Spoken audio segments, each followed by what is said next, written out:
Welcome back. 29th Phyllis Schlafly Collegians Summit, and he's almost a collegian himself. That's not fair, but in a couple of days, Jason Smith, congressman from Missouri, will celebrate his birthday.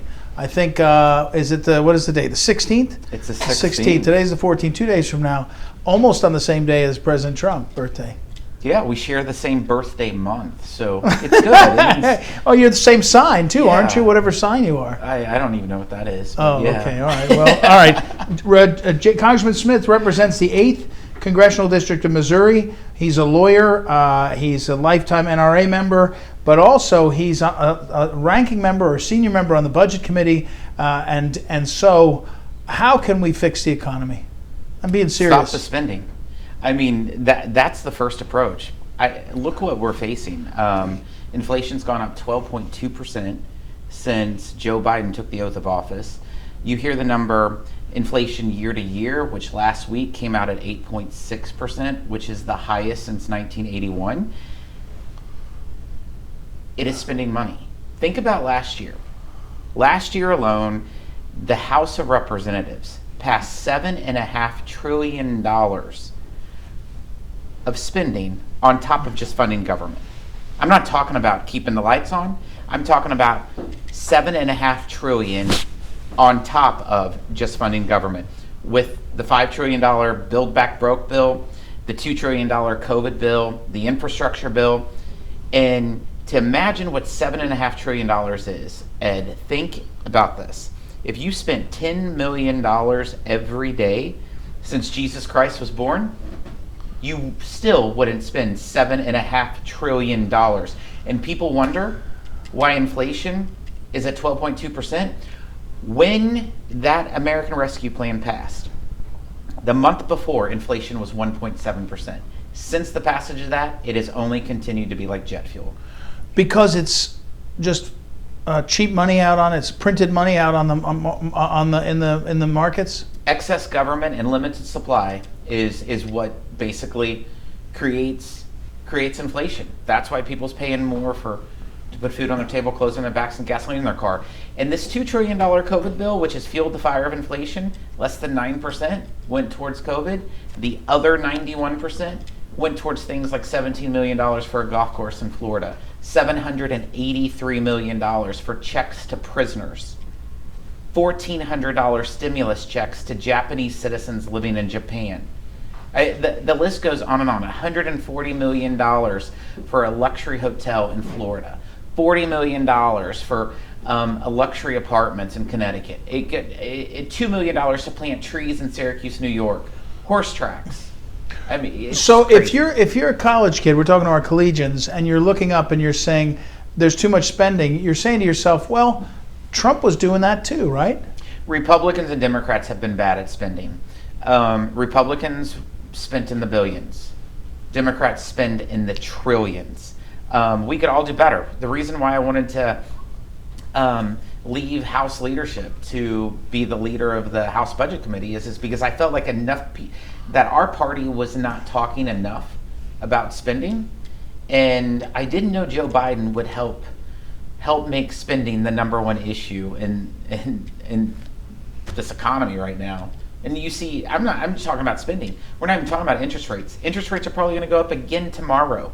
When Joe Biden took the oath of office in January of 2021, in February, the Congressional Budget Office, which is the official scorekeeper, right, projected that interest rates would not be raised by the Fed until 2024. Since Joe Biden passed the American Rescue Plan, interest rates have gone up twice. It's probably going to be a third time tomorrow. John, jumping in here? Well, so let's say the Republicans do win the election this fall, and let's say you become chairman of one of these important committees in the House. How long would it take to turn this ship around? Because what we see right now, the explosion of inflation, I think, built over a year and a half, and it might, even if you make important policy changes, it will take time to show results, would it not? It will definitely take time. It's like the Titanic in turning the ship. For one, you got to stop the purge of the spending. And then after you stop that, you could do a rescissions package. there's a lot, there's hundreds of billions of dollars that's out there that's been appropriated in these packages that has not yet to be spent. And if you could pull that back, that could save America a whole lot more money. But Wouldn't stopping Biden have to sign that? he would have to sign the rescissions package. He will also Yes, sign because I any remember future that appropriations. Newt Gingrich tried to do a rescissions when Gingrich took over the Congress in 1994, and I don't think he was able to get that done. He wasn't, but he was able to get welfare reform done by using reconciliation, in fact. We'll see what Biden does. No one knows really how Biden will operate when there's a Republican House and a Republican Senate. He might try to come to the table, but we'll see. But to think that when you win the House and the Senate, and you can reverse course on everything, you can't when you don't have the White House. That's why it's important to start out right now winning the House and the Senate to stop the purge. And that's the biggest thing you can do, is to stop you have this administration right now, the way they want to solve inflation is to pass the Build Back Better bill, as I refer to the Build Back Broke, which is a $5.1 trillion spending bill with over $1.5 trillion in tax increases, adds $3 trillion to the debt. That's their solution to stopping inflation, spending more money and increasing taxes. Any economist will tell you you're brain dead if you think that that's the idea. So we have to stop the purge and then win the White House in 2024. So young college students are watching this and they're saying, we're in for the R word? We quite possibly could be. I would hate to say that, but we got some Work to do. We're not in a good place. Yeah, I mean that's the and as you say, that's a drag coming out of that no matter what. How about we're talking with Congressman Representative Jason Smith, Congressman Smith at Rep. Jason Smith on Twitter, jasonsmith.house.gov in his website for. So the House leadership, you're not in leadership, but will there be a fight over the leadership, or is it going to go the way it's going? The House leadership is pretty clear. You see how everyone has been working. Kevin McCarthy has been leading our team from day one. Steve Scalise has as well. I think where you'll see Kevin will be speaker, Steve Scalise will be a leader, and the whip race is what there will be competition. And you'll see to be interesting. There'll be multiple people that I think will run, and so that's where. Do you have to run for these chairmanships? Like you would be in line to be budget chair theoretically, or Ways and Means. There's talk, but when you run, is it just amongst your members? There's a leadership team too, right? Yeah, the steering committee is what decides the chairman, and right now the current steering committee is made up of close to 30 members. It's all House elected leadership, and then there's regional reps elected by members. Every state's divided up in regions, and that's where you present your presentations of how you would lead the committee. I am running for the Ways and Means chairmanship race. There's 3 of us, and so that's where it's decided, is within amongst the members, amongst that steering committee. I see. How do you handle this select committee, the January 6th? How do you see it? It seems like such a farce, but you've been around long enough. Part of it maybe you just ignore them, and it looks like they're fading a little bit now. But what's your thoughts on it? And it's not a real committee. For the first time in the history of Congress, Nancy Pelosi refused to sit the minority leader's request of who would be on our committee. And every subpoena that has been brought by this committee, I think, is not valid, because a subpoena has to be signed off by the chairman and the ranking member of a committee, and the ranking member of the select committee that was nominated by Kevin McCarthy was Jim Banks, not Liz Cheney. The Democrats made Liz Cheney the ranking member, so every subpoena, in my opinion, is not valid according to the history of how Congress has always operated. So I think it's a joke. I hadn't heard that as explicitly as that. Okay, then how about President Trump? It's his birthday today. And Happy birthday, Mr. Trump. what do you think? Do you think he runs again? I do. I think that he will definitely run again. You like that? I support President Trump. Look at the policies that we had. He did an incredible job. Amazing. and has been the best president in my lifetime. So I know that we need someone that will make some tough decisions to clean up the mess that Joe Biden has created. If Joe Biden would have never left his basement, our country would be better off. We had a budget hearing today, and Mr. Stephen Moore was the Republican witness, and Lauren Boebert, Congresswoman from Colorado, asked the question to Stephen, saying, you know, is there anything that you could imagine being done differently if you were trying to destroy the U.S. economy? And Stephen Moore was like, no.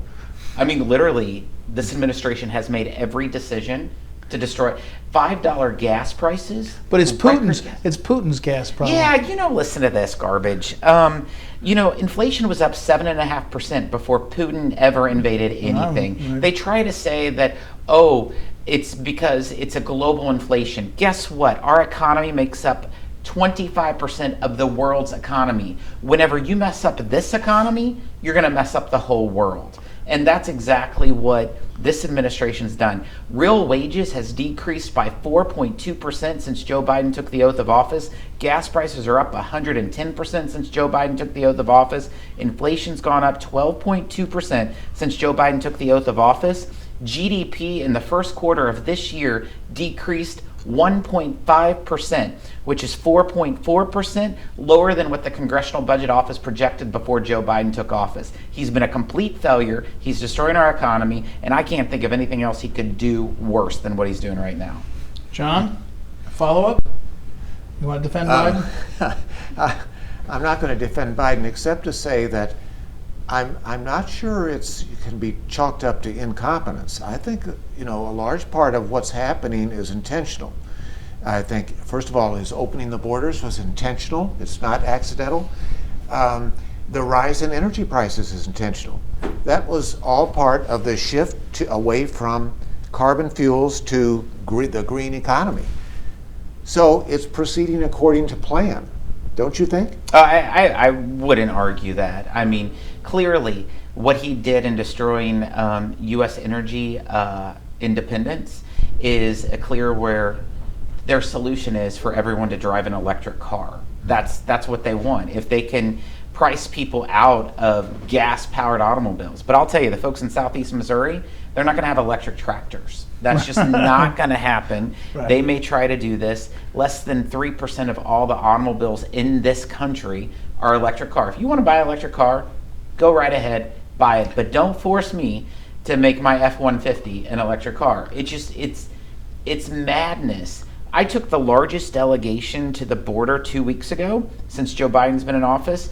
11 of them was budget committee members on my team. We wanted to expose the tens of billions of dollars that's being spent of taxpayers' dollars down at the border. It's incredible what we saw.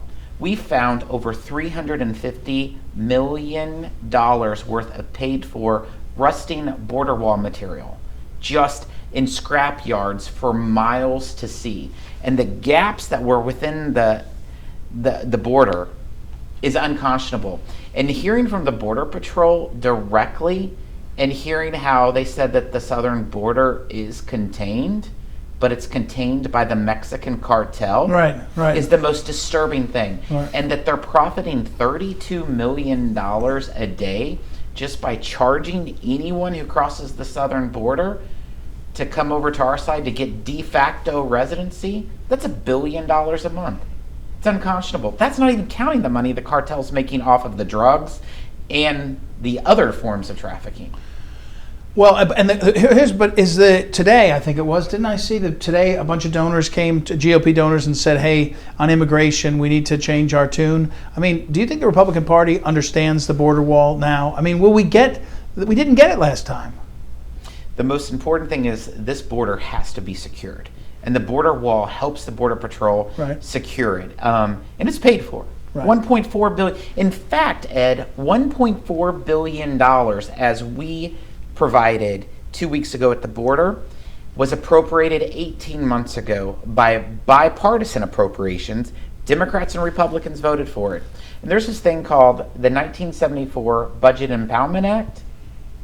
This president is in violation. He's been holding this money since the day that he's took office, that's been appropriated, withholding it, and they're using this garbage saying that they're holding the money for environmental research, environmental justice. It's a joke. If the Republicans get Remind this, one president named Donald Trump got impeached for withholding money to Ukraine for 90 days. Just remember that. Right. And then he let it go. This president is still withholding $1.4 billion of money appropriated by Congress for a specific purpose, and he still has not released it. Just saying. Well, but so that's my next question. The Republicans in the House, let's just focus on the House, which you know best, get control. What does the oversight look like of this administration? And may I suggest, I forget who told me that this was a wise way to do it, forget about the oversight committees. They're going to be grandstanding. The place to go is the appropriators, who can grab the secretary of whatever department by the wallet and say, you're not going to move until we find out what's going on here. Is that likely? It's a duty to America that every committee of jurisdiction, every committee, not just the oversight committee, has complete oversight over those committees of jurisdiction. For example, the Ways and Means that I serve on has jurisdiction over Treasury, the IRS. You talk about making sure that sunshine is provided to numerous things. We had Secretary Yellen before our committee last week. I asked her the question about the ProPublica leak that happened to be a year ago that day. She's like, what leak are you talking about? And then she's like, oh, I turned it over to DOJ. Can you give us an update? Oh, I can't interfere into an investigation. You need to have committees with aggressive oversight at all areas, whether it's judiciary with Jim Jordan, whether it's Ways and Means with hopefully us, whether it's budget, appropriations, energy and commerce. Every committee of jurisdiction has to have aggressive oversight, because what they're doing with the administration in the various agencies, it's unconscionable. John? Well, I would ask, there's some conservative economists who came up with the theory of regulatory capture, which means that regulators end up being run by the industries they're supposed to regulate. And I would just ask you whether that principle applies to the appropriators. And it seems to me that the people who appropriate the monies end up being captured by the agencies that they fund. Will they really ride herd on those agencies and cut their money off? I'll tell you, the whole funding aspect of government is such a troubling and disturbing process. Agencies have so much power and influence, it's unbelievable. But the only reason why they have it is because Congress has delegated over the years. The power of the purse should be the power of the purse, but it's not always the case. You understand that. Congress appropriates things in such a broad fashion that it grants these agencies so much power. And until Congress is more specific in how appropriations are allocated, those agencies are going to continue to have such power. Like when earmarks were eliminated, there wasn't a cut in spending. It just went from members of Congress to agencies deciding on how those grants were allocated. All right, Jason Smith, a lot going on, a lot happening in the months until the election. You're predicting a sweep for Republicans, though, in the House? I am predicting that we will win the House of Representatives. Think about this, Ed. I've been to 10 states in the last 6 weeks campaigning for candidates. I've been into 5 states in the last 2. So this is a great environment. We have some incredible candidates, but we've only flipped from the Democrat to the Republican majority 4 times in the last 100 years. What we're trying to do is something that doesn't happen often. I think that we will. We got great candidates. The Democrats continue to hurt working class Americans every day, and they're not seeing the light of their actions, and the American people are fed up. And I think that we'll definitely win the majority, and I hope that it's the majority that Newt Gingrich talks about. Yeah, he's been out there pretty far. Okay, happy birthday in 2 days, Jason Smith, Congressman Jason Smith, Missouri's 8th congressional district, and you can find him on Twitter at Rep Jason Smith. We'll take a break. It's the 29th Phyllis Schlafly Collegians Summit, and we'll be back in a moment.